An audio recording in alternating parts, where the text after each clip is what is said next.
नमस्कार मित्रों, मैं पवन मिश्रा माटी बिहार की चैनल के माध्यम से आज एक नई गाथा लेकर आया हूं, नई कहानी लेकर आया हूं। मित्रों, आज कहानी है पर्ल हार्बर की।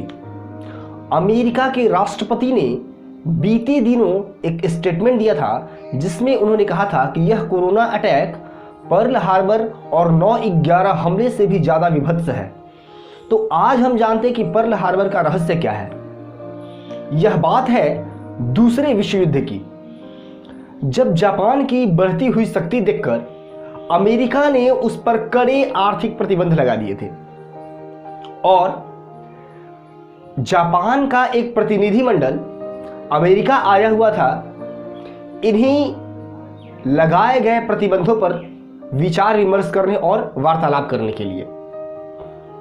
तभी जापान की ओर से दिन है 7 दिसंबर 1941, दिन रविवार।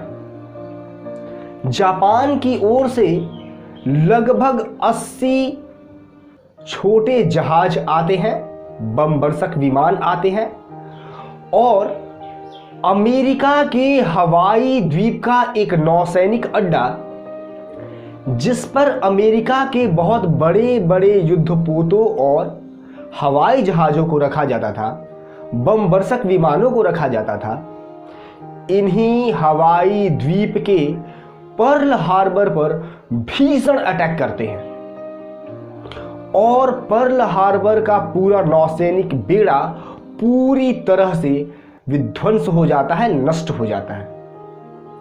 अचानक हुए इस हमले से अमेरिका के 2400 नौसैनिक मारे जाते हैं, उसके 20 बड़े युद्धपोत पूरी तरह से डिस्ट्रॉय हो जाते हैं, नष्ट हो जाते हैं। इतना ही नहीं, 300 एरोप्लेन्स, 300 की संख्या होती है, वो पूरी तरह से नष्ट हो जाते हैं।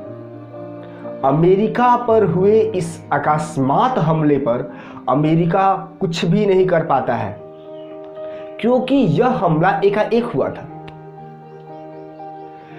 और यही हमला पर्ल हार्बर के नाम से जाना जाता है। अमेरिका इसी हमले के बाद द्वितीय विश्व युद्ध में सक्रिय रूप से कूदा था और इसके बाद उसने जापान में बहुत खतरनाक ढंग से इसका बदला लिया था। तो मित्रों, यही कहानी थी अमेरिका के पर्ल हार्बर की। अमेरिकी राष्ट्रपति डोनाल्ड ट्रंप ने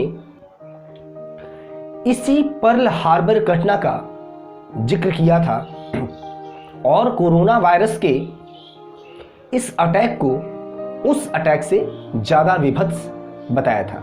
मित्रों, यह थी कहानी पर्ल हार्बर की। अगर आपको मेरी बात आप तक पहुंची हो तो आप मेरे चैनल को लाइक, कमेंट और सब्सक्राइब जरूर कीजिएगा। धन्यवाद।